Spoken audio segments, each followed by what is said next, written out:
ಇನ್ನು ನಾವು ನೋಡ್ಕೊಂಡು GST first company creation. Last time ನಾ ಹೇಳಿದ್ನಿ ಪ್ರಾಬ್ಲಮ್ ಬರೋದೇಕ, ಯಾಕಂದ್ರೆ ಒಂದರೆ ಡೇಟ್ ಪ್ರಾಬ್ಲಮ್ ಆಗಿತ್ತು, ನಿಮ್ಮದ ಲೊಕೇಶನ್ ಸರಿಯಾಗಿ ತೊಗೊಂಡಿಲ್ಲ ಅಂದ್ರ GST ಮುಂದೆ ಅದು ಅಮೌಂಟ್ ಬರೋದಿಲ್ಲ. ಅದಕ್ಕಾಗಿ ಫಸ್ಟ್ ಕಂಪನಿ ಕ್ರಿಯೇಷನ್ ಮಾಡ್ಕೊರಿ. ಇವಂದಂತೂ ಬರವಾತ 2 ದಿವಸ ಆತ. ಇಲ್ಲಿ ಕ್ರಿಯೇಟ್ ಕಂಪನಿ ಕ್ರಿಯೇಷನ್ ಮಾಡ್ಕೊಳ್ಳು. ಕಂಪನಿ ನೇಮ್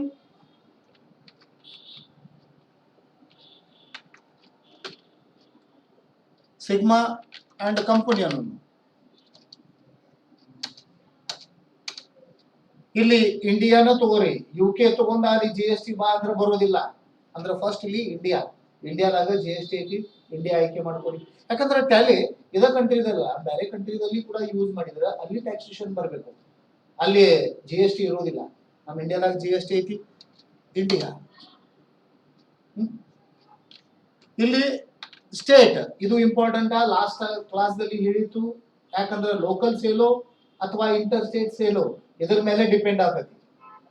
ಮುಂದಂತ GST ತಗೋಬೇಕು, GST ತಗೋಬೇಕು, ಅಲ್ಲಿ ಡಿಸೈಡ್ ಮಾಡ್ಕೊಂಡ ಮುಂದೆ ನಾವು ಕಂಟಿನ್ಯೂ ಮಾಡ್ತೀವಿ. ಡೇಟಾ 2017 ಮೊದ್ಲಿನ ತಗೊಂಡಿರಿ, ಆ GST ನ ಬರೋದಿಲ್ಲ. ಓಕೆ, ಮತ್ತು 2050 ತಗೊಂಡಿರಿ.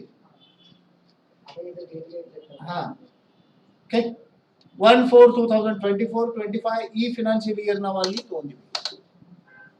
ಟ್ಯಾಲಿ ವರ್ಲ್ಡ್ ಪಾಸ್ವರ್ಡ್ ಏನು ನಮಗೆ ಅವಶ್ಯಕತೆ ಇಲ್ಲ, ನಾವು ಎಂಟರ್ ಮಾಡ್ತೀವಿ. ಇಲ್ಲಿ ಬಂದ F9 key ಒತ್ತೋದಿಲ್ಲ, F11 key. F9 purchase ಐತಿ. ಈಗ ಇಲ್ಲಿ ಬಂದು ನಾವೇನ್ ಮಾಡ್ತೀವಿ, ಮೊದಲ GST ಆಕ್ಟಿವೇಟ್ ಮಾಡ್ಕೋತೀವಿ. GST ಆಕ್ಟಿವೇಟ್ ಮಾಡ್ಲಕ್ಕ F11, ಆ ನಂತರ F3 ಅಥವಾ ಅಲ್ಲೇ ಆಯ್ಕೆ ಮಾಡ್ಕೋರಿ, ಅಥವಾ F3 ಕೀ ಒತ್ತಿ. ಇಲ್ಲಿ GST ಆಕ್ಟಿವೇಟ್ ಮಾಡ್ಕೋತೀವಿ. ಎಸ್, ಓಕೆ, ಎಂಟರ್ ಇಲ್ಲೆಲ್ಲ ಮಾಡ್ಕೋತೀವಿ ನಾವು. ಇಲ್ಲಿ ಬಂದು ಏನ್ ಮಾಡ್ಬೇಕು, ಎಸ್ ಮಾಡ್ಬೇಕು. ಈಗ ಇಲ್ಲಿ ನಾ ಎಸ್ ಮಾಡಂಗಿಲ್ಲ. ಈಗ ಎಸ್ ಇಲ್ಲಿ ಯಾವಾಗ ಮಾಡ್ಕೋಬೇಕು, ನಮ್ಮ ಏನೋ ಎಲ್ಲಾ ಪ್ರಾಡಕ್ಟ್ಗಳ ನಾವು ಒಂದ ಫಿಕ್ಸ್ ರೇಟ್ ಐತಿ 18%. ಅಂದ್ರೆ ನಾವ್ ಇಲ್ಲಿ ಎಸ್ ಅಂತೀವಿ, ಇಲ್ಲಿ ಎಸ್ ಅಂತೀವಿ, ಅಂದ್ರೆ ಎಲ್ಲಾ ಪ್ರಾಡಕ್ಟ್ಗೂ GST ರೇಟ್ ಏನ್ ಸೆಟ್ ಆಗತಿ 18%. ಇಲ್ಲ ಎಸ್ ಅನ್ನಂಗಿಲ್ಲ, ಯಾಕಂದ್ರೆ ಒಂದು ವಸ್ತು ನನ್ನ 5% ಐತಿ, ಒಂದು ವಸ್ತು 18% ಐತಿ, ಒಂದು 28% ಐತಿ. ಈಗ ಬೇರೆ ಬೇರೆ ರೇಟ್ ಇರ್ತಾವು. ಆ ರೇಟ್ ತಕ್ಕಂತ ಕ್ಯಾಲ್ಕುಲೇಷನ್ ಆಗಿ ಅಮೌಂಟ್ ನಮಗ ಬರ್ಬೇಕು. ಅಂದ್ರೆ ಇಲ್ಲಿ ನಮಗ ಎಸ್ ಅನ್ನೋ ಅವಶ್ಯಕತೆ ಇಲ್ಲ. ಎಸ್ ಅಂದ್ರೂ ನಡಿತೈತಿ, ಅನ್ಲಿಕ್ಕೂ ನಡಿತೈತಿ. ಅಂದ್ರೂ ಕೂಡ ಅಷ್ಟ, ಅನ್ಲಿಕ್ಕೂ ಕೂಡ ಅಷ್ಟ. ಯಾಕಂದ್ರೆ ಮುಂದೆ ನಮಗೆಲ್ಲ ಈಗ ಸೆಟ್ಟಿಂಗ್ ಮಾಡಬೇಕು. ಎಂಟರ್ ಇಲ್ಲ ಏನು ಎಸ್ ಅನ್ನಂಗಿಲ್ಲ. ಆ ನಂತರ ಇದೆಲ್ಲ ಸೇವ್ ಮಾಡ್ಕೋತೀನಿ. ಆ ನಂತರ ಇಲ್ಲಿ ಅಕೌಂಟ್ ಇನ್ಫಾರ್ಮೇಶನ್ ಲೇಜರ್ದಲ್ಲಿ ಹೋಗಿ ಕ್ರಿಯೇಟ್. ನಾರ್ಮಲಿ ನಾವು ಯಾವ ಲೇಜರ್ ಅಕೌಂಟ್ ಅನ್ನು ಕ್ರಿಯೇಷನ್ ಮಾಡಿರ್ತೀವಿ ಅದೇ ಟೈಪ್ ಅನ್ನು ಮಾಡ್ಕೋಬೇಕು. First ledger account purchase, GST ಅಂತ ಹೆಸರು ಕೊಡ್ತೀನಿ, ನನಗೆ ಗೊತ್ತಾಗಬೇಕು. Under group purchase account. ಇಲ್ಲಿ ಎಸ್ ಅಪ್ಲಿಕೇಬಲ್ ಅಂತೀವಿ. ಓಲ್ಡ್ ಸಾಫ್ಟ್ವೇರ್ ದಲ್ಲಿ ಟ್ಯಾಲಿ ಸ್ವಲ್ಪ ಓಲ್ಡ್ ವರ್ಷನ್ ಇತ್ತು ಅಂದ್ರೆ ನಿಮಗೆ ಇಲ್ಲಿ GST rates, details ಅಂತೀವಿ ನಾವು. ಎಸ್ ಅಂದ ಇಲ್ಲಿ ನಾವು ಏನ್ ಮಾಡ್ಕೋತೀವಿ, ರೇಟ್ ಅನ್ನ ಸೆಟ್ ಮಾಡ್ಕೋತೀವಿ. ಪರ್ಚೇಸ್ ಯಾವ ಟೈಪ್ ಅನ್ನ ಪರ್ಚೇಸ್ ಮಾಡಿದಿರಿ, ಪರ್ಚೇಸ್ ಟ್ಯಾಕ್ಸೇಬಲ್. ಓಕೆ, ಇಲ್ಲಿ ನೀವು ತಗೊಂಡ್ರಿ, ಇಲ್ಲಿ ತಗೊಂಡ 18% ಹಾಕ್ತೀರಿ. ಅದು ಪರ್ಚೇಸ್ ಎಲ್ಲ 18% ತಗೋತೀವಿ. ಅಂದ್ರೆ ನಾವಿಲ್ಲಿ ಏನು ತಗೊಳಂಗಿಲ್ಲ, ಇಲ್ಲಿ ಏನು ಸೆಟ್ ಮಾಡಬೇಡ್ರಿ. ಇಲ್ಲಿ ನಮಗ ಏನು ಅವಶ್ಯಕತೆ ಇಲ್ಲ, ಇಲ್ಲ ನೋನ್ ಅಂತೀವಿ. ಓಕೆ, ಇಲ್ಲಿ ಗೂಡ್ಸ್ ಐತಿ, ಸರ್ವಿಸ್ ಐತಿ. Goods, okay, enter. ಎರಡನೇ ಲೇಜರ ಯಾರ ಕಡೆಯಿಂದ ಕೊಂಡ್ಕೊಳತ್ತಿದ್ವಿ ಅವ್ರ ಹೆಸರ. ನಾವು ABC ಕಂಪನಿ ಕಡೆಯಿಂದ ಕೊಂಡ್ಕೊಳತ್ತೀವಿ ಅಂತ ತಿಳ್ಕೊರಿ. ABC and company. Under group ಏನ್ ತಗೋಬೇಕು, ಪರ್ಚೇಸ್ ತಗೋಬೇಕು, ಸೇಲ್ಸ್ ತಗೋಬೇಕು, ಸಂಡ್ರಿ ಡೇಟರೋ ಕ್ರೆಡಿಟರೋ? ಹಾ, ಆದರೆ ಫಿಕ್ಸ್ ಆಗೈತಿ. ಕ್ರೆಡಿಟರ್ ಬಿಲ್ ಬೈ ಬಿಲ್ ದ ಎಸ್ ಅಂತೀನಿ, ಇಲ್ಲಿ ಬಂದ ಎಂಟರ್. ನೆಕ್ಸ್ಟ್ ಸೇಲ್ಸ್, GST ಅಂತೀನಿ. Under group sales account, sundry debtor, creditor, ಏನು ಪರ್ಚೇಸು? Sales account. ಶಾನೇರಾಗಿರ ಇಲ್ಲಿ ಗೂಡ್ಸ್ ಅಕೌಂಟ್. ಇನ್ನು ಮಾರಾಟ ಒಂದು ಕಂಪನಿ ಮಾಡ್ತೀವಿ ಅಂದ್ರೆ XYZ and company. Under group sundry ಡೇಟರೋ ಕ್ರೆಡಿಟರೋ? Sundry debtor. ಇಲ್ಲಿ ಎಸ್ ಅನ್ನೋನು ಆಯ್ತಾ. ಇನ್ನ GST ಅಕೌಂಟ್ ಅನ್ನ ಕ್ರಿಯೇಷನ್ ಮಾಡೋದು CGST. Under group duties and taxes. ನಾವು GST ಆಕ್ಟಿವೇಟ್ ಮಾಡಿದೀವಿ ಅಂದ್ರೆ ಇಲ್ಲಿ ಬರ್ತೈತಿ. ಇಲ್ಲಿ ಬರ್ಲಿಲ್ಲ ಅಂದ್ರೆ ತಿಳ್ಕೊಳ್ಳೋದು GST ಆಕ್ಟಿವೇಟ್ ಮಾಡಿಲ್ಲ, ಆನಂತರ F11 ಕೀ ಒತ್ತೋದು ಮತ್ತೆ ಆಕ್ಟಿವೇಟ್ ಮಾಡ್ಕೊಳ್ಳೋದು, ಅಂದ್ರೆ ಅಲ್ಲಿ GST ಬರ್ತೈತಿ. GST CGST ತಗೊಂಡಿವಿ ಅಂದ್ರೆ ಇದ್ರಾಗಿಂದ ಯಾವ್ದು ತಗೋಬೇಕು? ಓಕೆ, ಇಲ್ಲಿ ಪರ್ಸೆಂಟೇಜ್ ಏನು ಹಾಕ್ಬೇಡ್ರಿ. ಓಕೆ, ಆನಂತರ SGST under duties and taxes. ಇಲ್ಲಿ GST, ಇಲ್ಲಿ ಸ್ಟೇಟ್ ಟ್ಯಾಕ್ಸ್. ಆನಂತರ IGST ಡ್ಯೂಟೀಸ್ ಅಂಡ್ ಟ್ಯಾಕ್ಸಸ್, ಇಲ್ಲಿ GST, ಆನಂತರ ಇಲ್ಲಿ ಇಂಟಿಗ್ರೇಟೆಡ್ ಟ್ಯಾಕ್ಸ್ ಓದಿವಿ. ಓಕೆ, ಇವೆಲ್ಲ ಅಕೌಂಟ್ ನಾವು ಕ್ರಿಯೇಷನ್ ಮಾಡ್ಕೊಂಡಿವಿ. ಇನ್ನ ನಾವು 3 ಐಟಮ್ ತಗೊಂಡು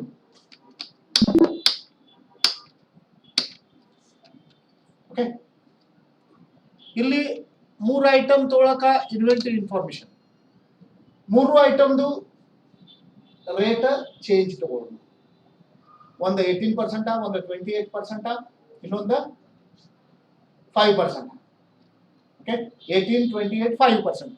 ಯಾವ್ಯಾವ ಐಟಮ್ಗಳು ಅದಾವು? 21, 28% ಐಟಮ್ ಒಂದು ನಾವು ಇಲ್ಲಿ ತಗೊಂಡು ಫಸ್ಟ್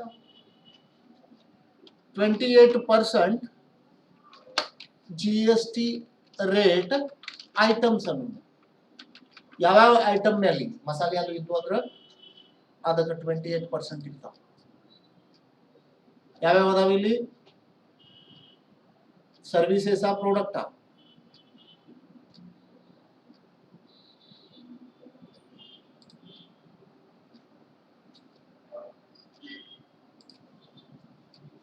ಇಲ್ಲಿ ನಾವು ನೋಡ್ಕೊಂಡು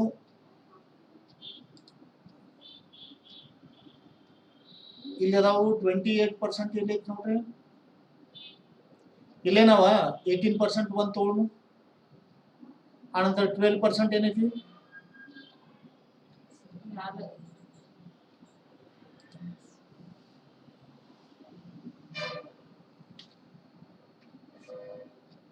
ಇವೆಲ್ಲ 0% ಅದಾವು. 5% ಶುಗರ್, 5%.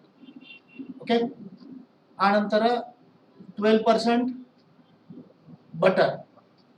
ಓಕೆ, 12%. ಆನಂತರ 18% ಹೇರ್ ಆಯಿಲ್. ಇವು 3 ತಗೊಂಡು ಫಸ್ಟ್ ಯಾವ ತಗೊಂಡು? ಶುಗರ್. ಇಲ್ಲೇ ಸ್ಟಾಕ್ ಐಟಮ ಮತ್ತು ಸ್ಟಾಕ್ ಗ್ರೂಪ್. ನಾವಿಲ್ಲಿ ಸ್ಟಾಕ್ ಗ್ರೂಪ್ ಬೇಕಂದ್ರೆ ಮಾಡ್ಕೋಬಹುದು, ಸ್ಟಾಕ್ ಗ್ರೂಪ್ ನಾವು ಆಮೇಲೆ ನೋಡ್ಕೊಂಡು. ಯಾಕಂದ್ರೆ ನಮ್ಮ ಐಟಮ್ ಬಹಳಷ್ಟು ಇರ್ತಾವು. 5% ಒಳಗಡೆ ಒಂದು 100 ಐಟಮ್ ಅದಾವು.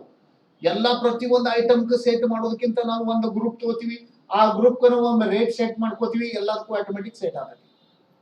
ಇಲ್ಲ ಪ್ರತಿ ಒಂದು ಐಟಮ್ ಕನ ನಮಗೆ ಸೆಟ್ ಮಾಡೋದೈತಿ ಅಂದ್ರೆ ನಾವು ಸ್ಟಾಕ್ ಐಟಮ್ ಕನ ರೇಟ್ ಸೆಟ್ ಮಾಡ್ಕೊಂಡು ನೆಕ್ಸ್ಟ್ ಕ್ಲಾಸ್ ದಲ್ಲಿ ನಾವು ಗ್ರೂಪ್ ಗೆ ಹೆಂಗ್ ಸೆಟ್ ಮಾಡೋದು ನೋಡಿ. ಸ್ಟಾಕ್ ಐಟಮ್ ಕ್ರಿಯೇಟ್ ಫಸ್ಟ್ ಯಾವ್ದ? 5% ಶುಗರ್. ಬೇಕಂದ್ರೆ ನೀವು ಗ್ರೂಪ್ ಮಾಡ್ಕೋಬಹುದು. ಈ ಗ್ರೂಪ್ ನಾ ಏನು ಮಾಡ್ಕೊಳಂಗಿಲ್ಲ, ಗ್ರೂಪ್ ನಾವು ಆಮೇಲೆ ನೋಡ್ಬೋದು. ಇಲ್ಲಿ ಯೂನಿಟ್ಸ್ ಆಫ್ ಮೆಜರ್ಮೆಂಟ್ ಅಳತೆ ಆದ್ರಾಗ ಮಾಡ್ತೀವಿ KGS. ಮತ್ತ ಬ್ಯಾಗ್ ಅಲ್ಲ, KG ಮತ್ತು ಬ್ಯಾಗ್ ಎರಡು ಬೇಕು ನನಗ. 3 ಡೆಸಿಮಲ್ ಪ್ಲೇಸಸ್ ಎಂಟರ್. ಈಗ ಒಂದು ಬ್ಯಾಗ್ದಾಗ ಎಷ್ಟು ಕೆಜಿ ಇರ್ತೈತಿ? ಕಂಪೌಂಡ್ ತಗೋತೀವಿ ನಾವು. ಒಂದು ಬ್ಯಾಗ್ದಾಗ ಎಷ್ಟು ಕೆಜಿ ಇರ್ತೈತಿ? 50 ಕೆಜಿ ಇರ್ತೈತಿ, 25 ಕೆಜಿ ಇರ್ತೈತಿ, 50 ಇರ್ತೈತಿ. 50 ಕೆಜಿ ಒಂದು ಬ್ಯಾಗ್ ಕೆಜಿ ಕಂಪೌಂಡ್ ತಗೊಳ್ಳು ಸ್ವಲ್ಪ. ಇಲ್ಲಿ ಅಪ್ಲಿಕೇಬಲ್ ಎಸ್, ಇಲ್ಲಿ ಕೇಳ್ತೈತಿ ಸೇಟ್ ಅಲ್ಟರ್ GST ಡೀಟೇಲ್. ಇಲ್ಲಿ ನಾವು ರೇಟ್ ಹಾಕೋದು ಎಸ್ ಎಂಟರ್. ಇಲ್ಲಿ ಅದರ HSN ಕೋಡ್ ಏನೈತಿ ಕೋಡ್ ಹಾಕೋನು, ಅದರ ಡಿಸ್ಕ್ರಿಪ್ಷನ್ ನೀವು ಅಲ್ಲಿ ಬರಿಬಹುದು.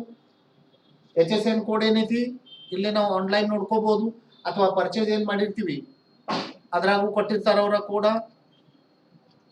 HSN ಕೋಡ್ ಮತ್ತೆ ಹುಡುಕಾಡ್ಲಕ್ಕ ಟೈಮ್ ವೇಸ್ಟ್ ಬೇಡ, ನಾವಿಲ್ಲಿ HSN ಕೋಡ್ ಹಾಕಂಗಿಲ್ಲ ಹಂಗ ತೋಡು. ಇಲ್ಲಿ ಕ್ಯಾಲ್ಕುಲೇಷನ್ ಟೈಪ್, ಕ್ಯಾಲ್ಕುಲೇಷನ್ ಹೆಂಗ್ ಮಾಡೋದ್ರಿ? ಅದ್ರ ಟೋಟಲಿ ವ್ಯಾಲ್ಯೂ ಏನ್ ಬರ್ತೈತಿ, ವ್ಯಾಲ್ಯೂ ಮೇಲೆ ನಮಗ ಕ್ಯಾಲ್ಕುಲೇಟ್ ಮಾಡೋದೈತಿ. ಏನ ರೇಟ್ ಮೇಲೆ ಮಾಡೋದ್ರಿ, ನಮ್ಮ ಐಟಮ್ ವ್ಯಾಲ್ಯೂ ಮೇಲೆ ಮಾಡೋದೈತಿ. ಟ್ಯಾಕ್ಸೇಬಲ್ ಅಥವಾ ಎಕ್ಸಾಮ್ ಅಥವಾ ಲೀಲ್ ರೇಟೆಡ್, ನಮಗ ಟ್ಯಾಕ್ಸ್ ಕೊಡ್ಬೇಕಾಗತಿ, ಅದಕ್ಕಾಗಿ ಟ್ಯಾಕ್ಸೇಬಲ್. ಎಷ್ಟು ಪರ್ಸೆಂಟ್ ಐತಿ? 5%. ಎರಡನೇದು ಯಾವ್ದ? 12% ಅದ ಬಟರ್. ಬಟರ್ ಅಂದ್ರ ಅದ ಅಂಗಡಿಯಾಗ ಸಿಗ್ತಾವ ಅವು ಬಟರ? ಬೆಣ್ಣೆ. ಹಾ, ಈ ಬಟರ್ ಅಂದ್ರ ಬೆಣ್ಣೆ, ಅದು ಗೊತ್ತಿರ್ಲಿ. ಇಲ್ಲಿಕರ ಬಟರ್ ಅಂದ್ರ ಇವು ಸಿಗ್ತಾವಲ್ಲ, ಬಣ್ಣ ಬಟರ, ಆ ಬಟರ್ ಅಲ್ಲಿದ ಚಿಪ್ಸಾ. ಓಕೆ, ಇಲ್ಲಿ ಪ್ರೈಮರಿ ತಗೋತೀನಿ. ಇದು ಬಟರ್ ಕೆಜಿದಾಗ ಸಿಗ್ತೈತಲ್ಲ, KGS. ಇಲ್ಲಿ ನಾವು ಎಸ್ ಅಂತೀವಿ, ಇದಕ್ಕೆ ಎಷ್ಟು ಪರ್ಸೆಂಟ್ ಐತಿ? ಟ್ಯಾಕ್ಸೇಬಲ್ 12%. 12%.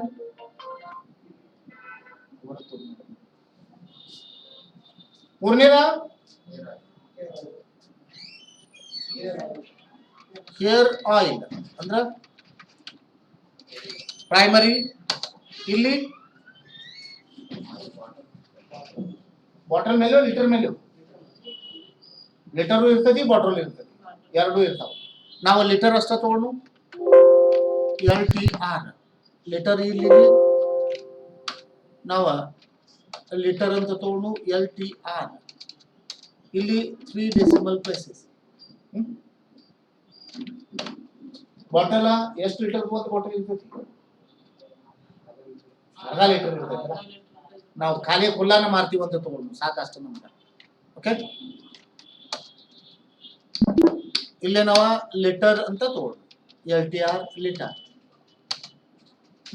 ಅಪ್ಲಿಕೇಬಲ್ ಎಸ್, ಅದರ ರೇಟ್ ಎಷ್ಟೈತಿ? ಟ್ಯಾಕ್ಸೇಬಲ್ 18%. Okay, enter. ಆತಾ? ಅಂದ್ರ 3 ಐಟಮ್ ತಗೊಂಡಿವಿ, 3 ಐಟಮ್ ನಾವೇನ್ ಮಾಡಿದೀವಿ? ಎಲ್ಲ GST ರೇಟ್ ಬೇರೆ ಬೇರೆ ಸೆಟ್ ಮಾಡಿದೀವಿ. ಇಲ್ಲಿ ಹಿಂದೆ ಏನ್ ನೋಡ್ಲತ್ತಿದೀವಿ ನಾವು? 18% ಎಲ್ಲದಕ್ಕೂ ತಾನು ಕ್ಯಾಲ್ಕುಲೇಷನ್ ಆಗಿ ಬರ್ತೀವಿ. ಹಂಗ ಬೇಡ, ಅದ್ರ ಮೇಲೆ 5% ಐತಂದ್ರ 5% ಅಷ್ಟು ತಗೋಲಿ, 18% ಇದ್ರೆ 18% ತಗೋಲಿ, 12% ಇದ್ರೆ 12% ಅಷ್ಟ ತಗೋಲಿ. ಹಿಂಗ ನಾವು ಎಲ್ಲಾ ಪ್ರತಿಯೊಂದು ಪ್ರಾಡಕ್ಟ್ ಅನ್ನ ಸೆಟ್ ಮಾಡ್ಕೋತೀವಿ. ಇಲ್ಲೇ ಅಕೌಂಟಿಂಗ್ ವೌಚರ್ ಹೋಗ್ತೀವಿ. ಇಲ್ಲಿ ಪರ್ಚೇಸ್ ಗಾಗಿ short cut key F9, data F2. ಇಲ್ಲಿ ರೆಫರೆನ್ಸ್ ನಂಬರ್ ಏನೈತಿ ನಾವು ಅಲ್ಲಿ ಬರೀತೀವಿ. Party name ABC, purchase enter. ಇಲ್ಲಿ ನೇಮ್ ಆಫ್ ಐಟಮ್ ನಾವು ಫಸ್ಟ್ 5% ತಗೊಂಡು ಶುಗರ್, ಶುಗರ್ ಒಂದು ಚೀಲ ತಗೊಂಡು, ಒಂದು ಚೀಲ ಎಷ್ಟು ರೂಪಾಯಿಗೆ? 1000 ರೂಪಾಯಿ ತಗೊಂಡು 1000 ರೂಪಾಯಿ. ನಮಗ ಕ್ಯಾಲ್ಕುಲೇಷನ್ ಗುರುತಾಗಬೇಕಂತ ಎಷ್ಟೆಷ್ಟು ಕ್ಯಾಲ್ಕುಲೇಷನ್ ಆಗೈತಿ, ಅದಕ್ಕಾಗಿ ನಾವು 1000 ಅಂತ ತಗೊಳ್ತೀವಿ. ಅದರ ರೇಟ್ ನೀವು ಏನ್ ಬೇಕಾದ್ರೆ ಮುಂದೆ ತಗೋಬಹುದು, 1000. Okay, next butter. ಅಂಗಡಿಯಾಗಿಂದ ಬಟರ್ ನೆನಪು ಬರ್ತೈತಿ. ಬಟರ್ 1 kg, ಅದು 1000 ರೂಪಾಯಿನ ತಗೊಂಡು. ಕ್ಯಾಲ್ಕುಲೇಷನ್ ನಮಗ ಈಸಿ ಆಗ್ತೈತಿ. ಹೆಂಗ್ ಕ್ಯಾಲ್ಕುಲೇಷನ್ ಮಾಡಿದ್ವಿ ಗೊತ್ತಾಗ್ಬೇಕಲ್ಲ, 1000 ಅಂತಾನು ತಗೋತೀನಿ. ಮೂರನೇದ ಹೇರ್ ಆಯಿಲ್ ಅದು 1 ಲೀಟರ್ ಅಷ್ಟ ತಗೋತೀನಿ, ಅದು 1,000 ರೂಪಾಯಿನ ತಗೋತೀನಿ. 1,000 ಟೋಟಲ್ 3,000 ಆತಲ್ಲ. ಇನ್ನು ನಾ ಇಲ್ಲಿ CGST ಕ್ಯಾಲ್ಕುಲೇಷನ್, CGST ಎಷ್ಟು ಬಂತು? 175 ಸರಿ ಐತೆ? ಹಾ, 3 ತಗೋ. ಓಕೆ. ಆನಂತರ ಇಲ್ಲಿ SGST 175 ಇದು ಸರಿ ಐತೋ ಇಲ್ಲೋ ಚೆಕ್ ಮಾಡು. ಓಕೆ. ಈಗ ನಾ ಅಂದ್ರೆ 150 ರೂಪಾಯಿ ಬಂತು ಒಟ್ಟ. ಫಸ್ಟ್ ಶುಗರ್ ತಗೊಂಡಿವಿ, ಬಿಲ್ ಅಮೌಂಟ್ ಎಷ್ಟೈತಿ? 1,000. 1,000 ಮೇಲೆ 5% ಅಂದ್ರೆ ಎಷ್ಟಾಯ್ತು? 50 ರೂಪಾಯಿ. ಎದ್ರದ? ಶುಗರ್ದ. ಆನಂತರ ಬಟರ್ 1,000 18%, 12% ಅಂದ್ರೆ ಎಷ್ಟ? 120 ಅಂದ್ರೆ ಎಷ್ಟಾಯ್ತು? 175. ಆನಂತರ ಹೇರ್ ಆಯಿಲ್ 18% ಅಂದ್ರೆ ಎಷ್ಟಾಯ್ತು? 180. ಟೋಟಲ್ ಅಮೌಂಟ್ ಎಷ್ಟಾಯ್ತು?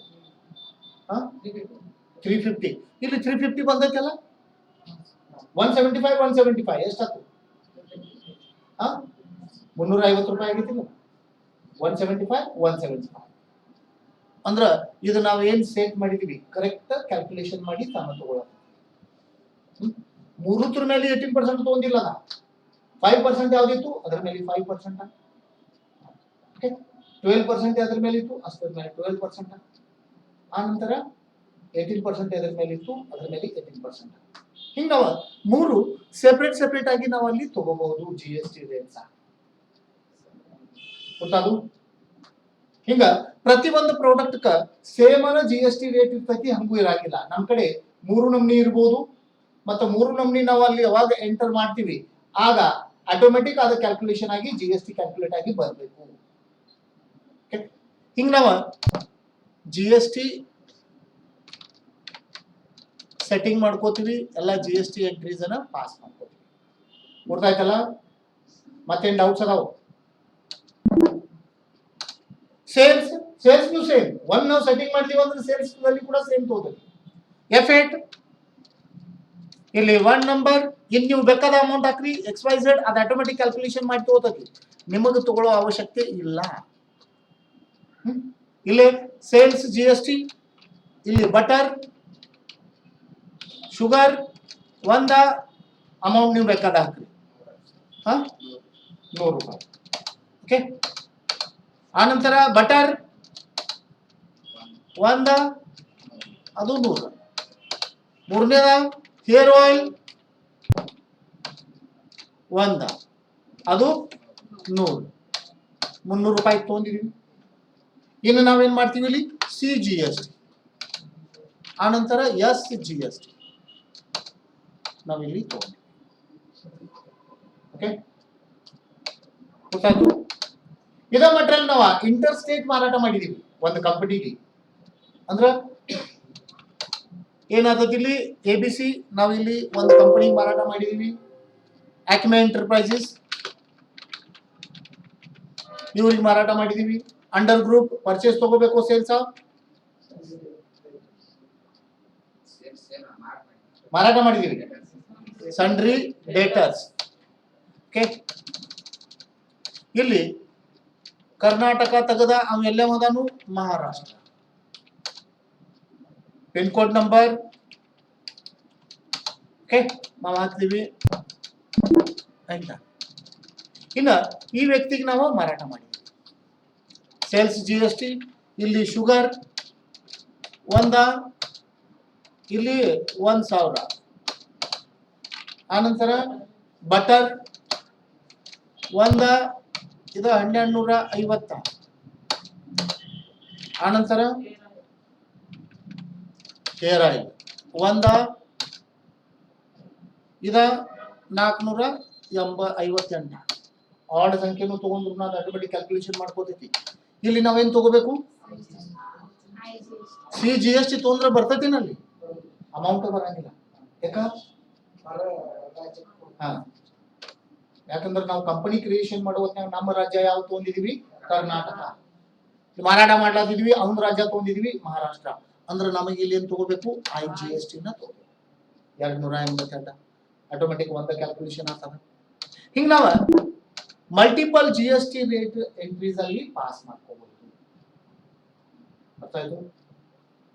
ಗೊತ್ತಾಯ್ತಲ್ಲ? ಮತ್ತೇನ್ ಡೌಟ್ಸ್ ಅದಾವು? ಸ್ಟಾಪ್ ಮಾಡ್ನು.